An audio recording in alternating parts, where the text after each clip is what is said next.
할렐루야! 오늘도 하나님 앞에 나와 온라인으로 예배하는 모든 성도님들을 환영하고 축복합니다. 제가 기도함으로 오늘 새벽 예배 시작하도록 하겠습니다. 하나님 감사합니다. 오늘 새벽을 깨워주시고 하나님 앞에 나와 예배할 수 있게 해주심에 감사를 드립니다. 오늘 예배를 통해 하나님만 바라보게 하시고 오늘 말씀을 통해 하나님께서 우리에게 원하시는 것이 어떤 것인지 깨닫게 하여 주옵소서. 예수님의 이름으로 기도합니다. 아멘. 오늘 우리에게 주시는 하나님의 말씀은 에스라서 2장 1절과 2절, 64절부터 70절까지의 말씀입니다. 옛적에 바벨론 왕 느부갓네살에게 사로잡혀 바벨론으로 갔던 자들의 자손들 중에서 노임을 받고 예루살렘과 유다도로 돌아와 각기 각자의 성읍으로 돌아간 자 곧 스룹바벨과 예수아와 느헤미야와 스라야와 르엘라야와 모르드게와 빌산과 미스발과 비거웨와 루흠과 바하나 등과 함께 나온 이스라엘 백성의 명수가 이러하니. 64절부터 70절까지의 말씀입니다. 온 회중의 합계가 42,360명이요 그 외에 남종과 여종이 7,370명이요 노래하는 남녀가 200명이요 말이 736이요 노새가 245요 낙타가 435요 나귀가 6,720이었더라. 어떤 족장들이 예루살렘에 있는 여호와의 성전터에 이르러 하나님의 전을 그곳에 다시 건축하려고 예물을 기쁘게 드리되 힘 잘하는 대로 공사하는 금고에 드리니 금이 6만 1,000다리기요 은이 5천만에요 제사장의 옷에 100벌이었더라. 이에 제사장들과 레위 사람들과 백성 몇과 노래하는 자들과 문지기들과 느디님 사람들이 각자의 성읍에 살았고 이스라엘 무리도 각자의 성읍에 살았더라. 아멘. 오늘은 에스라서 2장을 보며 함께 은혜를 나누겠습니다. 그런데 오늘 함께 말씀을 나누기 전에 우리가 알아야 할 사실이 한 가지 있습니다. 그것은 무엇이냐면 오늘 본문 말씀에 관한 것인데 저는 오늘 본문 말씀을 에스라서 2장 1절과 2절 그리고 24절부터 70절까지의 말씀만 읽었습니다. 그런데 오늘 본문 말씀은 에스라서 2장 전체의 말씀입니다. 에스라서 2장을 보면 이름들이 가득 나열되어 있는 것을 볼 수가 있습니다. 그리고 이 이름들은 어떤 이름들입니까? 바로 바벨론에서 다시 가나안 땅, 유다 예루살렘으로 돌아온 사람들의 명단이 기록되어 있는 것입니다. 사실 저희가 성경을 읽다 보면 자주 이런 사람들의 이름이 나열되어 있는 것들을 만날 때가 있습니다. 족보나 어떤 명단 같은 것들을 볼 때가 많이 있는데 이런 이름들을 볼 때 우리는 때로 어떻습니까? 사실 이 이름들이 발음하기도 어렵고 낯설기도 하여서 그냥 넘겨버리기 일쑤입니다. 그러나 우리가 알아야 할 것은 무엇이냐면 여기에 기록된 한 사람 한 사람의 이름은 하나님에게 있어서 너무나도 소중하고 중요한 이름들이라는 것입니다. 왜 이름들이 중요합니까? 에스라서 2장에 기록된 사람들을 통해서 다시 하나님의 계획이 이루어져 가기 때문입니다. 에스라서 1장에서 나누었듯이 역사를 주관하시는 하나님께서는 고대 근동을 지배했었던 바벨론을 무너뜨리고 페르시아 제국을 일으키셨습니다. 그 페르시아 제국이 새롭게 일어나 고대 근동의 모든 지역을 장악하게 된 것입니다. 그리고 페르시아 왕이었던 고레스의 마음을 하나님께서 감동시키셔서 70년 동안 바벨론의 포로로 잡혀 있었던 유다 백성들이 다시 고향으로 돌아갈 수 있게 된 것입니다. 그리고 정말 바벨론의 포로로 끌려갔던 사람들은 예루살렘 성전을 재건하고 자신들의 조국인 유다를 재건하기 위해 자기가 살던 바벨론 땅을 떠나 고향 땅으로 돌아가기 시작한 것입니다. 다시 말하면 여기에 기록된 오늘 본문 말씀 에스라서 2장에 기록된 한 사람 한 사람의 이름과 사람들은 하나님의 공동체 회복을 꿈꾸는 사람들이었던 것입니다. 그리고 하나님은 다시 유다로 돌아온 사람들의 이름을 특별히 기억하시고 오늘 본문에 기록해 놓은 것이 바로 에스라서 2장인 것입니다.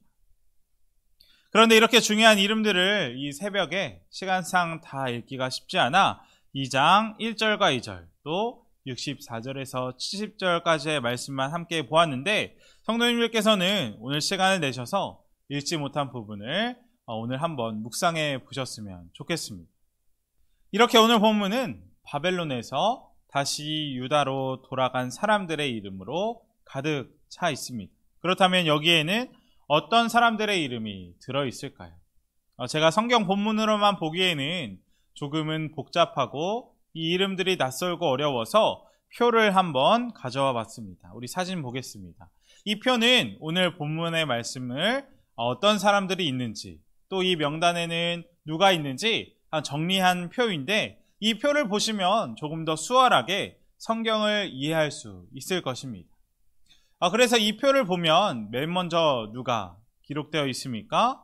2절을 보면 11명의 이름들이 나와 있습니다. 이 사람들은 어떤 사람이냐면 유다 백성들의 귀환을 주도했던 지도자들의 이름이 적혀 있는 것입니다.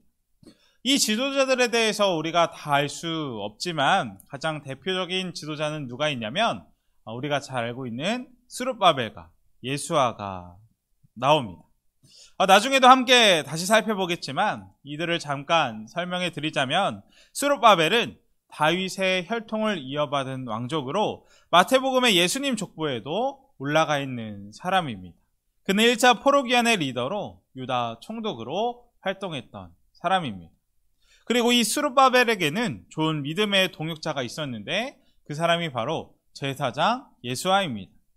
특별히 제사장 예수아는 스가랴가 본 환상, 하나님께서 주신 그 환상에 나온 인물로 유다의 회복과 성전 재건의 역사를 이루어가는 리더였습니다.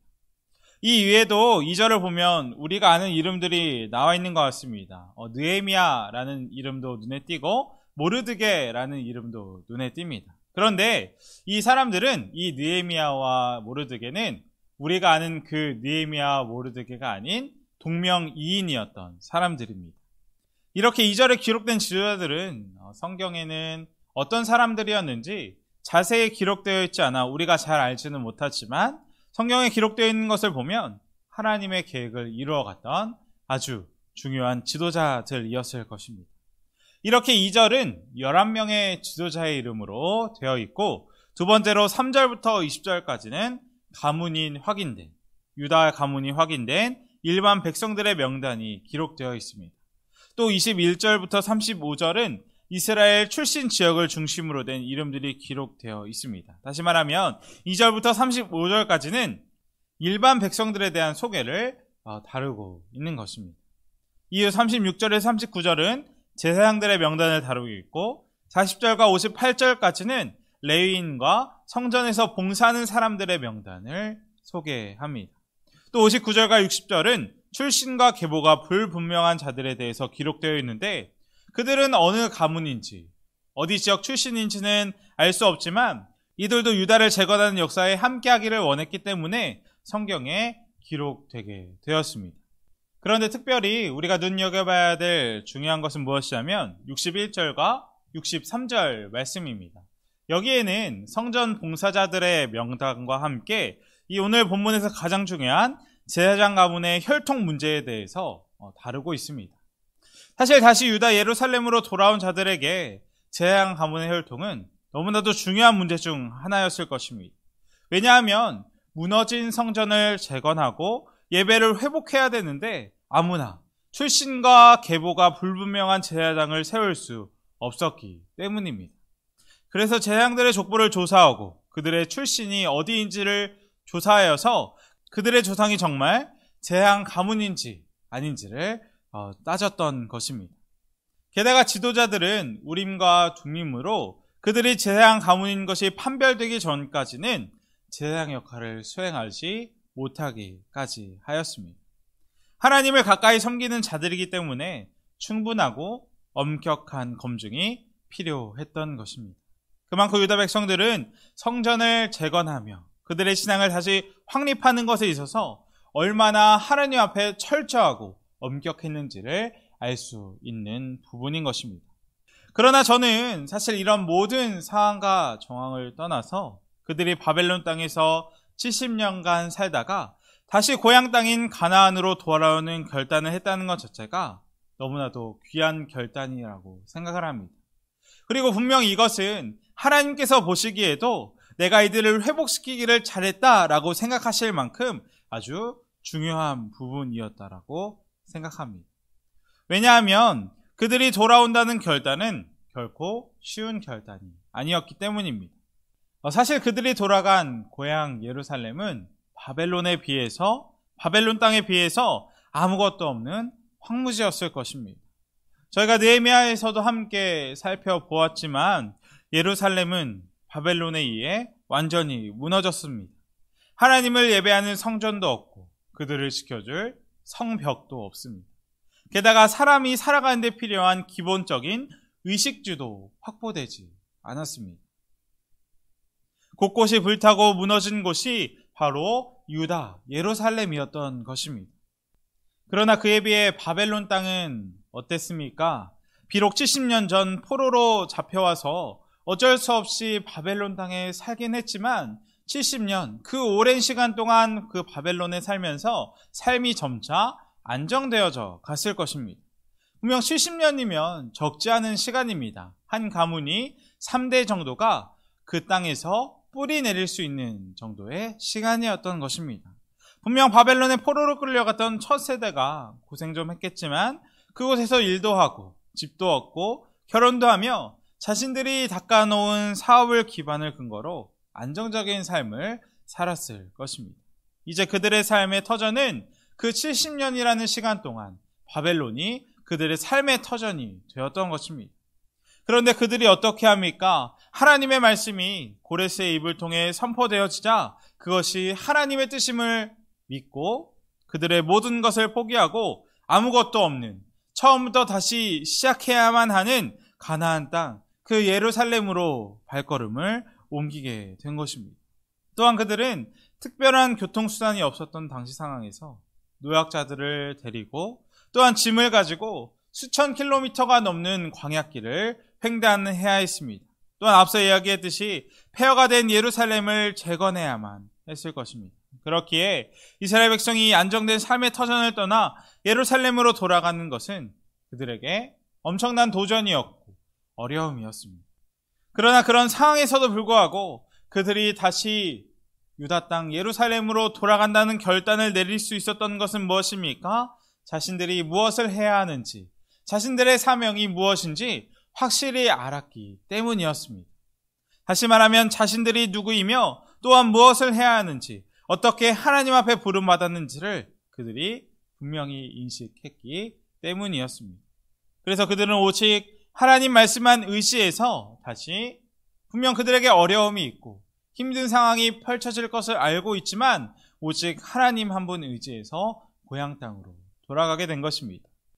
사실 저희가 알고 있듯이 오랜 세월 이스라엘 백성들은 하나님의 경고에도 불구하고 하나님의 말씀을 예언하는 예언자들을 대적하고 심지어 죽이기까지 하면서 끝까지 그들의 나라가 망할 때까지 하나님 말씀에 불순종하였습니다. 그리고 결국 바벨론의 전쟁에서 패하고 포로로 끌려가게 된 것입니다. 분명 그것은 그들이 하나님의 말씀에 끝까지 순종하지 않았기 때문에 벌어진 결과였다는 것입니다. 그들이 누구이며 하나님이 그들에게 무엇을 원하는지 그들은 생각하지 않았습니다.